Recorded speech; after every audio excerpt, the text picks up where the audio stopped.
Hello everyone, कैसे हैं आप सभी। आई होप कि आप सब बहुत अच्छे होंगे और आपकी स्टडी काफ़ी अच्छी चल रही होगी। नीट एग्ज़ाम काफ़ी पास आने वाला है। हम ये आई होप कि आप सभी काफ़ी अच्छे से अपनी स्टडीज़ कर रहे होंगे, मन लगाकर कंटिन्यू रख रहे होंगे।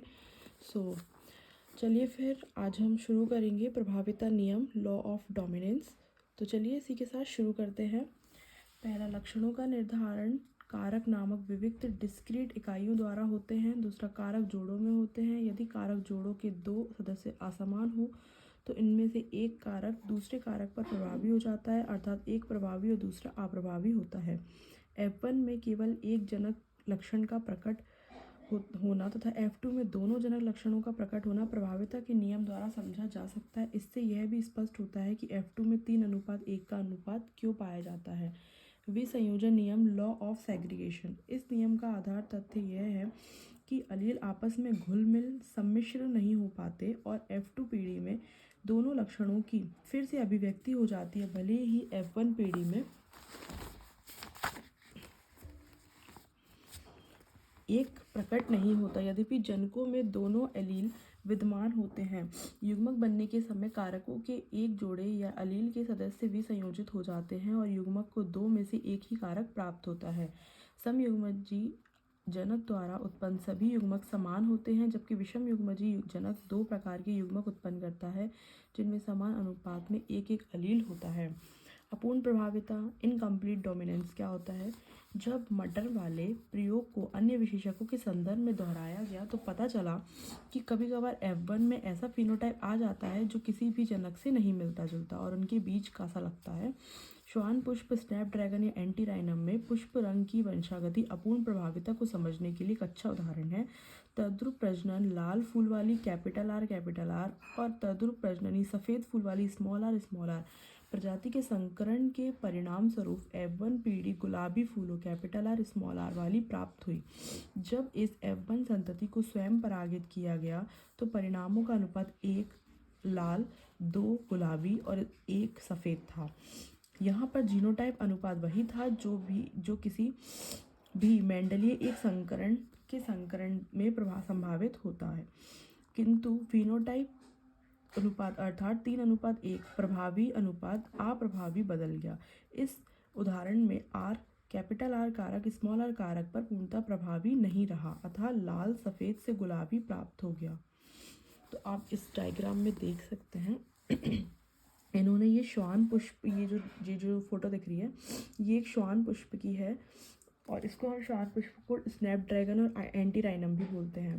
तो इसमें एक संकरण हो रहा है जिसकी वजह से हमें ये पूर्णतः अपूर्ण प्रभावी हो रहा है। मतलब इसमें कोई भी कारक एक प्रभावी और अप्रभावी नहीं है, इसमें अपूर्ण प्रभावी है। तो जैसे कि ये लाल फूल है, ये सफ़ेद फूल है, तो ये शुद्ध लाल है और ये शुद्ध सफ़ेद है। इसका जब संकरण कराया तो हमें पता चला, जब हमने इसका स्व परागण कराया तो हमें इसके सारे प्लांट जो है वो सारे जो फूल है वो सारे गुलाबी प्राप्त हुए, यानी कि एकदम कैपिटल आर स्मॉल आर, तो ये एकदम बीच के थे और ये लाल और एक हमें सफ़ेद प्राप्त हुआ। तो इनका जीनोटाइप जो अनुपात था वही इनका फिनोटाइप अनुपात हुआ। क्या हुआ? 1:2:1। प्रभाविता नामक संकल्पना का स्पष्टीकरण। प्रभाविता वास्तव में क्या है, कुछ अलील प्रभावी और कुछ अप्रभावी क्यों होते हैं, इन बातों को समझने के लिए आवश्यक हो जाता है कि जीन का कार्य समझा जाए।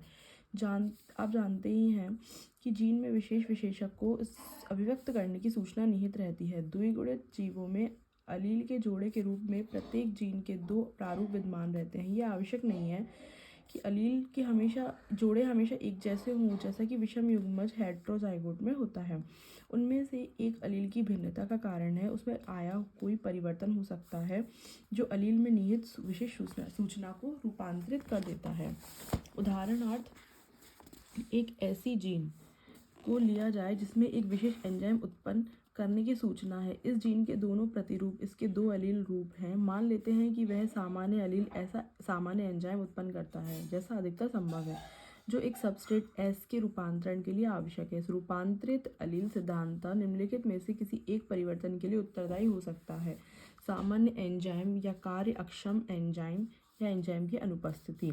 पहले परिवर्तन में रूपांतरित एलील अरूपांतरित एलील के तुल्य है, अर्थात परिणाम स्वरूप यह भी सबसेट S को बदलकर उसे पुरानी फिनोटाइप विशेषक का उत्पादन करेगा। इस प्रकार के एलील युग्मों के अनेक उदाहरण हैं, किंतु जब एलील कोई भी एंजाइम उत्पन्न नहीं करता है या कार्यक्षम एंजाइम का उत्पादन करता है तो फिनोटाइप प्रभावित हो जाता है। फिनोटाइप विशेषक अरूपांतरित एलील के कार्य के ऊपर ही निर्भर रहता है।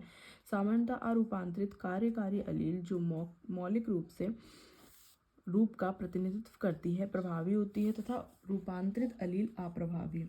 इसलिए इस उदाहरण में अप्रभावी एलील के दर्शित होने पर या तो एंजाइम बनता ही नहीं या बने तो कार्यक्षम नहीं होता है। सह प्रभाविता कोडोमिनेंस। अभी तक हम चर्चा कर रहे थे उन संकरणों क्रॉसों की जहां F1 दो जनकों में से किसी एक से मिलता था। प्रभावी प्रभाविता या मध्य लक्षणों वाला अपूर्ण प्रभाविता। सह प्रभाविता ऐसी घटना है जिसमें F1 PD दोनों जनकों से मिलती जुलती है। इसका एक अच्छा उदाहरण मानवों में ABO रुधिर वर्गों का निर्धारण करने वाली विभिन्न प्रकार की लाल रुधिर कोशिकाएं हैं। ABO रुधिर वर्गों का नियंत्रण जीन I करती है, कैपिटल I करती है। लाल रुधिर कोशिकाओं की प्लाज्मा झिल्ली में सतह से बाहर निकलते हुए शर्करा बहुलक होते हैं। इस बहुलक का प्रकार क्या होगा, यहाँ इस बात का नियंत्रण जीन कैपिटल I से होता है। इस जीन कैपिटल I के 3 एलील IA, IB और स्मॉल I होते हैं। एलील IA और IB कुछ विभिन्न प्रकार की शर्करा का उत्पादन करते हैं और स्मॉल I किसी भी प्रकार की शर्करा का उत्पादन नहीं करती। मानव जीन 2N द्विगुणित होता है, इसलिए प्रत्येक व्यक्ति में इन तीन में से दो प्रकार के जीन एलील होते हैं। IA, IB तो स्मॉल I के ऊपर पूर्ण रूप से प्रभावी होते हैं, अर्थात जब IA स्मॉल I विद्यमान हो तो केवल IA अभिव्यक्त होता है, जब IB और स्मॉल I विद्यमान हो तो IB अभिव्यक्त होता है। और I तो शर्करा बनाता ही नहीं। जब IA और IB दोनों उपस्थित हो तो ये दोनों अपने अपने प्रकार की शर्करा अभिव्यक्त कर देते हैं। यह घटना ही सह प्रभाविता है। इसी कारण लाल रुधिर कोशिकाएं A और B दोनों प्रकार की शर्करा होती हैं। तीन भिन्न प्रकार के एलील होने के कारण इनके 6 संयोजन संभव हैं। इस प्रकार ABO रुधिर वर्गों के 6 विभिन्न जीनोटाइप होंगे। प्रश्न है फिनोटाइप कितने होंगे, तो ये जो टेबल दिख रही है इस पे आप देख सकते हैं। ये जो टेबल है इसमें IA के साथ इसका जीनोटाइप IA, अगर IA और IB है तो इसका जीनोटाइप IA IB, तो इसके लिए जो रुधिर वर्ग होगा वो AB हो जाएगा। इसमें केवल A ही आ रही है, I तो बनाता ही नहीं शर्करा तो A। इसमें जो IB और IA है तो इसके लिए AB भी है तो केवल B अकेला है तो भी B। और तो जो स्मॉल I है ये तो शर्करा बनाता ही नहीं, इसलिए इसका रुधिर वर्ग होगा O। आप यह भी समझ गए होंगे कि ABO रुधिर समूहन बहु-एलील मल्टीपल एलील का भी एक अच्छा उदाहरण प्रस्तुत करता है। आप देख सकते हैं कि यहाँ पर 2 से ज़्यादा अर्थात 3 एलील एक ही लक्षण को नियंत्रित कर रही है। कौन कौन सी एलील कर रही है, क्योंकि एक व्यक्ति में 2 ही एलील विद्यमान रह सकते हैं। बहु एलील की क्रियाशीलता समष्टि जीन के अध्ययन में ही दिख सकती है। यहाँ पे एलील हो रही हैं 3, एक IA, IB और स्मॉल I। कभी कभी एकल जीन उत्पाद एक से अधिक प्रभाव छोड़ सकता है। उदाहरण के लिए मटर के बीजों में मंड संश्लेषण का नियंत्रण एक जीन करता है। इसके 2 allele capital B small b होते हैं। कुशल रूप से मंड संश्लेषण कैपिटल B समयुग्मजों से होता है और इस प्रकार विशाल मंड कण उत्पन्न हो जाते हैं। इसके विपरीत स्मॉल b समयुग्मजी मंड संश्लेषण में कम कुशल होते हैं और छोटे मंड कणों का उत्पादन कर सकते हैं। पकने पर कैपिटल B बीज गोल होते हैं और स्मॉल b झुर्रीदार। विषम युग्मज गोल बीज पैदा करते हैं, इसलिए लगता है कि कैपिटल B प्रभावी एलील है। कैपिटल B स्मॉल b बीजों में उत्पन्न मंड मझोले आकार के होते हैं। अतएव यदि मंड कण का आकार एक फिनोटाइप मान लिया जाए तो इस दृष्टिकोण से यह एलील अपूर्ण प्रभाविता ही दर्शाता है। अतएव प्रभाविता ना तो किसी जीन या उसके उत्पाद का स्वायत्त लक्षण है जिसकी सूचना जीन में निहित है, यह उतनी ही निर्भर जीन उत्पाद पर और उत्पाद द्वारा जनित जीनोटाइप पर होती है जितनी कि हमारे द्वारा परीक्षार्थ चुने गए विशेष जीनोटाइप पर। उस मामले में एक जीन से अधिक जीनोटाइप प्रभावित होते हैं।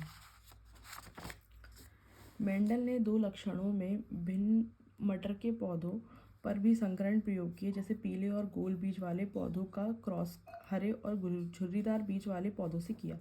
मेंडल ने पाया कि इस प्रकार के जनकों के संकरण से केवल पीले रंग वाले गोल बीज के पौधे प्राप्त हुए। आप बतला सकते हैं कि पीले हरे रंग गोल झुर्रीदार आकृति में कौन प्रभावी रहा होगा। पीला रंग हरे के ऊपर, गोल आकृति झुर्रीदार के ऊपर प्रभावी। यही निष्कर्ष, जब पीले और हरे गोल और झुर्रीदार बीजों वाले पौधों के बीच एक संकरण अलग अलग किया गया तो इनके परिणामों से भी निकलता